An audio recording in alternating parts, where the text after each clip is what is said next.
Hola a todos, en esta tarde vamos con el quinto capítulo de esta serie que estamos viendo, este testimonio sobre el doctor Max Rosbaly.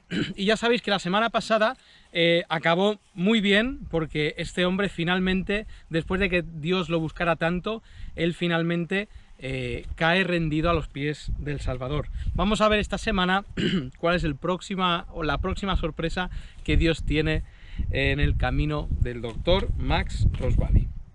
Dice así: me incorporé y en mi nuevo gozo pensé que mi querida esposa compartiría en el acto mi alegría, cuando le contase el gran cambio que Dios había hecho conmigo.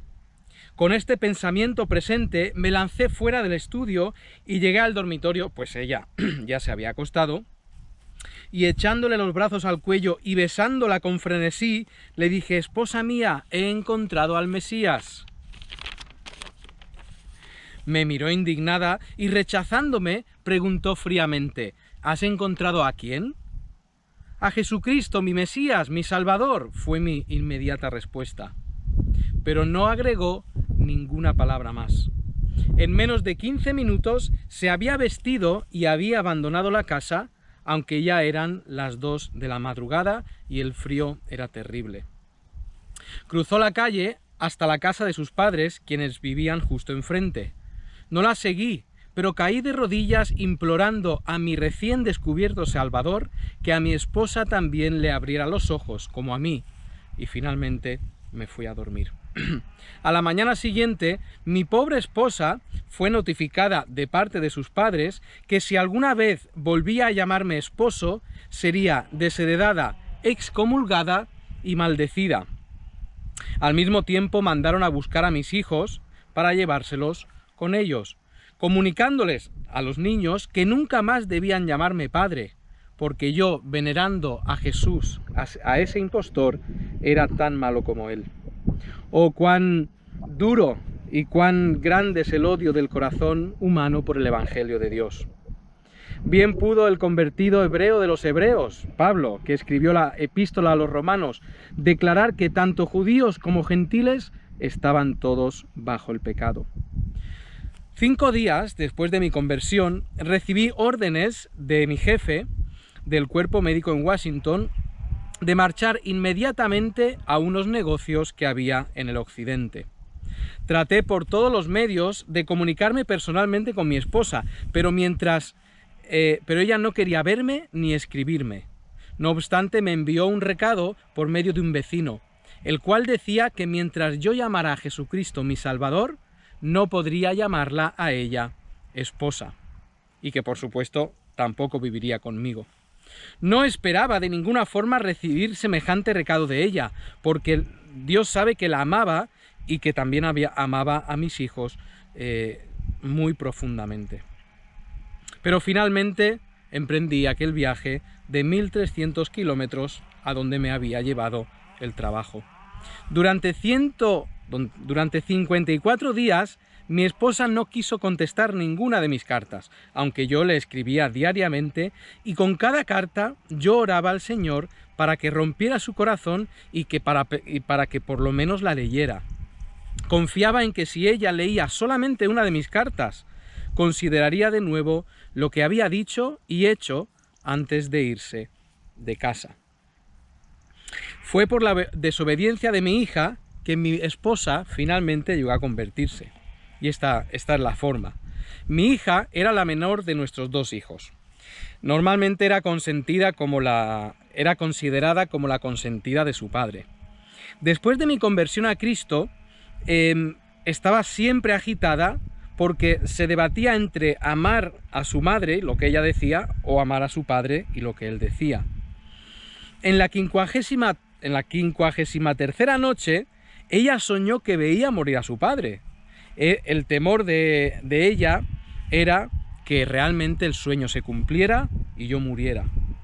A la mañana siguiente esperó al cartero en la puerta y al recibir la correspondencia tomó la carta de su padre y rápidamente la escondió en su pecho. Subió a la habitación, echó la llave y abrió la carta. Comenzó a leerla y la leyó hasta 3 veces antes de dejarla. En esa carta la dejó tan triste que cuando bajó para ir al lado de su madre, la madre vio que la hija estaba llorando y le preguntó cuál era la causa de su pena. «Mamá, si te lo digo, ¿te ofenderás? Prométeme que no te enfadarás si te cuento la razón de mi pena». «¿De qué se trata, hija mía?», preguntó la madre. Sacando mi carta del interior de su traje, contó a su madre el sueño de la noche anterior y agregó o confesó: «He abierto la carta de mi papá esta mañana y no puedo ni quiero creer lo que dicen mis abuelitos o cualquier otra persona respecto a que mi papá sea un hombre malo, porque un hombre malo jamás podría escribir esta carta a su esposa y a sus hijos.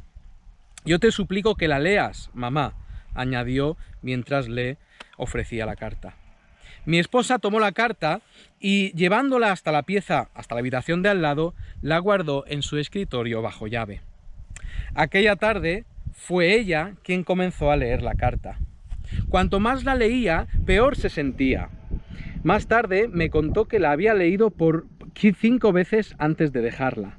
Después de la 5ª lectura, la mujer volvió a guardar la carta en el escritorio y llegó al salón con los ojos llenos de lágrimas. «¿Por qué lloras?», preguntó mi hija. «Hija mía, mi corazón sufre. Quiero descansar en mi habitación». Así lo hizo. La mujer del servicio doméstico le preparó una taza de té, suponiendo que sería suficiente para aliviar el dolor del que ella se aquejaba. Hay muchos casos, sin duda, en que una taza de té puede resultar beneficiosa, pero desde luego que no trajo ningún alivio a mi pobre señora. Minutos más tarde, la madre de ella atravesaba la calle hacia nuestra casa, creyendo que mi mujer estaba muy enferma. Le aplicó muchos remedios caseros, como suelen hacer las madres, pero estos tampoco le reportaron ningún alivio. Finalmente, a las 7:30, mi suegra llamó al médico, y viniendo este en el acto y recetándole algo que finalmente tampoco le ayudó a aliviar a mi esposa. Mi suegra estuvo en casa aquella noche hasta más o menos las 11:15.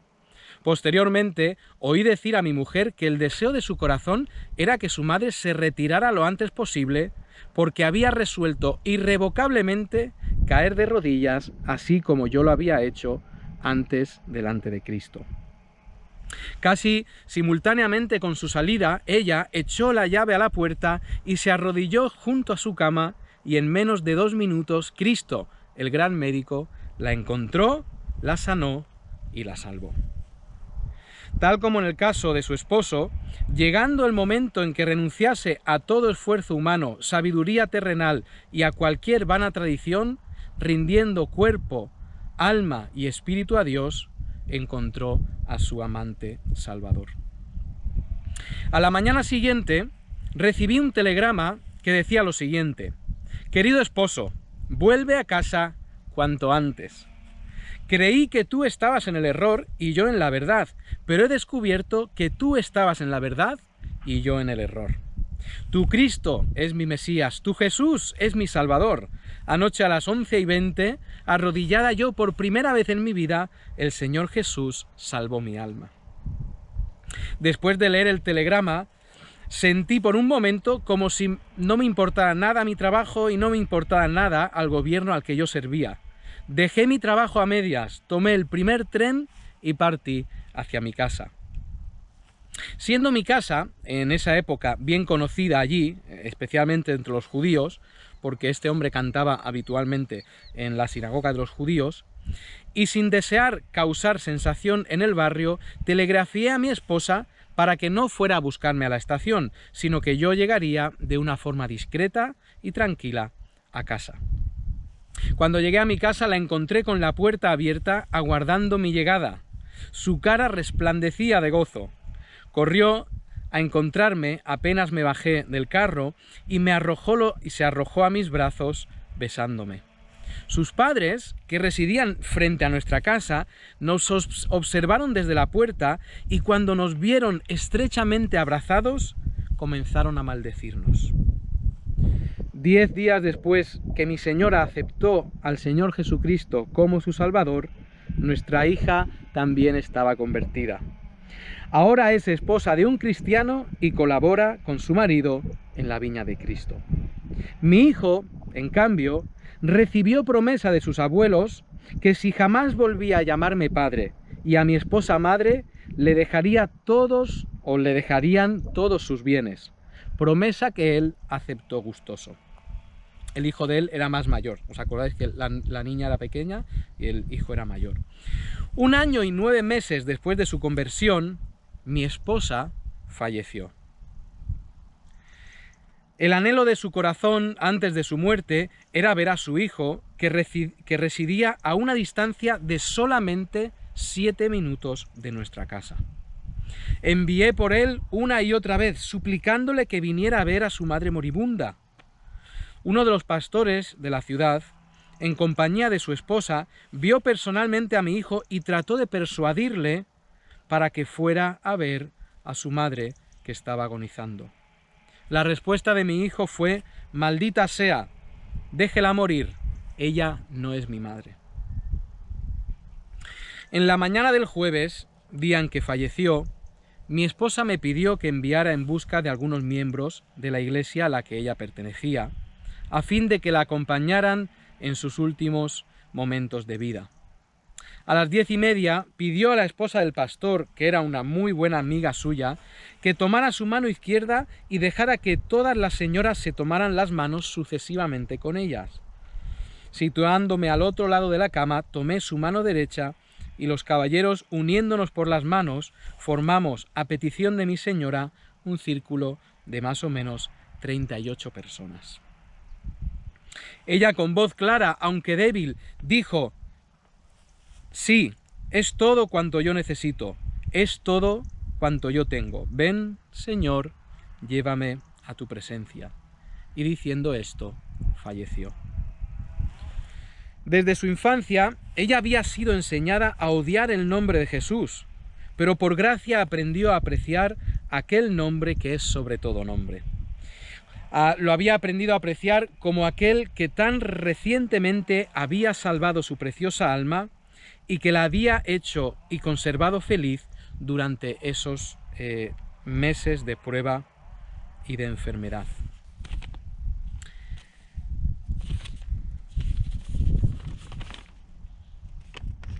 Así es, y yo creo que lo vamos a dejar aquí en esta tarde.